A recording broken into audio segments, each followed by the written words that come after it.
salaamaaleykum dal leen ak jàmm si Dëkk Dakar te dañoo ñëw pour ñu jàngat ay image une vidéo de caméra de surveillance image yi nag ñoo ngi jóge si benn boutique boo xamante ne dafay jaay ay téléphone portable wàññi yéen a gis nii en chemise en carreau waa ji nii mooy def katu ñaawteef moom nag dafa dugg si boutique bi ne dafay jënd or ko jëndul dafa ñëw pour sàcc anam bi muy sàccee nag dafa nekk anam boo xamante ne c'est assez astucieux te bépp jaaykat war na see gën a mën a bàyyi xel pour que lu mel nii bañ a am waa ji nag dafa sàccee lii di iPhone 13 Pro Max anam bi mu ko sàccee nag c'est assez original nañu dem découvrir loolu mais balaa loolu ñoo ngi leen di ñaan ngeen abonné wu ngeen like vidéo bi te it ngeen partagé ko si sa mën nañ dem. sama gars yi kii dee leen ko bàyyi xel. raam la joo xam te ne gis nga ko nii dafa ñëw ci man waxa bëgg 13 Pro Max ñëw gis nga ko nii xool na gis nañ ci vitrine bi 13 Pro Max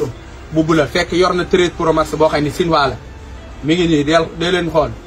gars yi di leen ci bàyyi xel dooma raam yu mel nii dañoo mat di publier di ko partagé jaaykati téléphone yi ngeen ci bàyyi xel dooma raam ju mel nii dafa mat di bàyyi xel gis nga ko nii daa ñëw xool vitrine bi ba xam ne 13 Pro Max mi ngi ci moom dèjà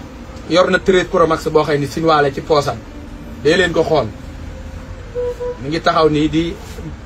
opérer vitrine bi gis na vitrine bi gis na vitrine bi léegi bi mu ñëwee mu laajte mu taxaw nii di xaar waaw gis nga ko nii taxaw na nii waaw waa jaa ngi nii gis nga taxaw na laal 13 Pro Max bi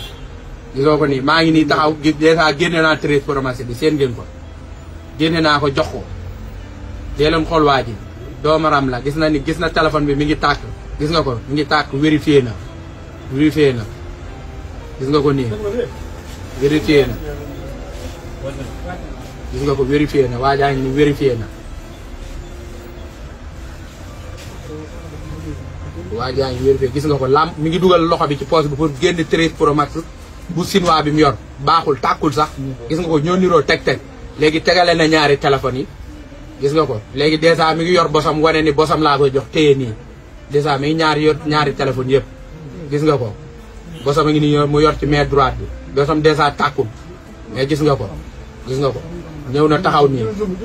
waaw dèjà gis nga ko ñëw na taxaw nii gis nga ko ñëw na taxaw nii yor ñaari téléphones yëpp gis nga ko sama bos mi ngi ko gis nga ko ci loxo gauche bi la ko def dugal na ko ci poosam yor dèjà téléphone Sinwaa bi mi ngi nii gars yi di ci bàyyi xel gisoo delloo na ma téléphone bee jël na delloo na ma ko ni ma tàkkut waaw gisoo man dèjà mi ngi ma fekk ma nekk ci leneen waaw ma ne fekk may defal kenn ma nit vérifié wu ma gisoo damaa jox téléphone bi rek gisoo nii gisoo jox na ma téléphone bi ma nit ma exposé waat téléphone bi gis nga ko nii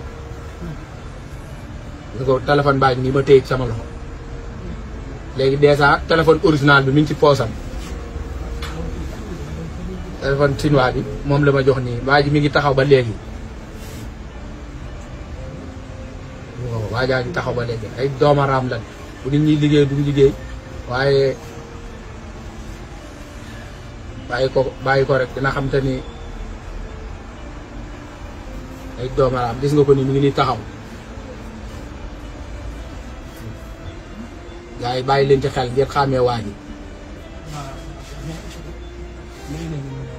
partagé leen vidéo yi nag partagé na tas fépp doomaraam ju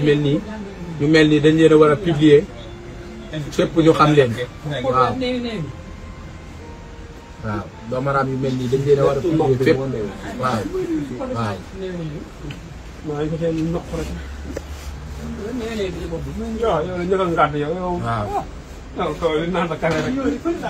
nga ko nii jox na ma dèjà téléphone Sinwaa bi taxaw jël original bi dugal ci poche bi. léegi nag kam ka laa jaay kooku na la loolu. gis nga ko nii.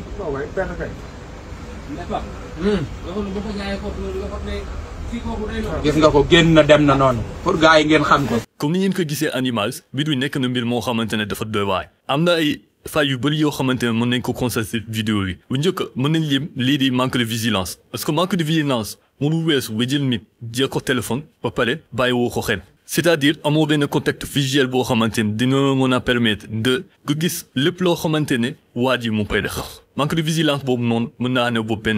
benn bi mu di sàcc bi dafa joué si lii di saturation mooy la situation mooy ni xel benn la xel moo jàpp ñaar te mënoo concentré aussi benn client en même temps nga ne na ne jéem a jaay beneen client loolu c'est pas possible ci situation yi mel nii réaction bi jaaykat bi wala am mu di tempéré di client bi ne ko may ma tuuti ma jaay kii nii ma ñëw de temps que mu jël téléphone ma génneel na ko su defee loolu ba noppi dina am temps jaay client pour fa jiitu ba pare après mu dem lijjanti benn client parce que mënul nekk di jaay ñaari client en même temps te du leen mën a bàyyi xel beneen mbir mi bu ñu mën a teg moo di mettre en place ay kit antivol kit antivol yi nag da koy installé si ginnaaw téléphone bi mënu ko jox ni ki mu manipuler téléphone nu mu ko neexee waaye du mën a débrancher téléphone bi loolu noonu aussi solution la boo xamante ne mën na ko mettre en place mbir mi nag mooy nii lii moom mën naa wax ne bépp jaaykat mën na see jàng ñoo ngi leen di ñaan nag ngeen aimé vidéo bi ngeen partagé ko si sa mën nañ waatee ba beneen sur 2K Dakar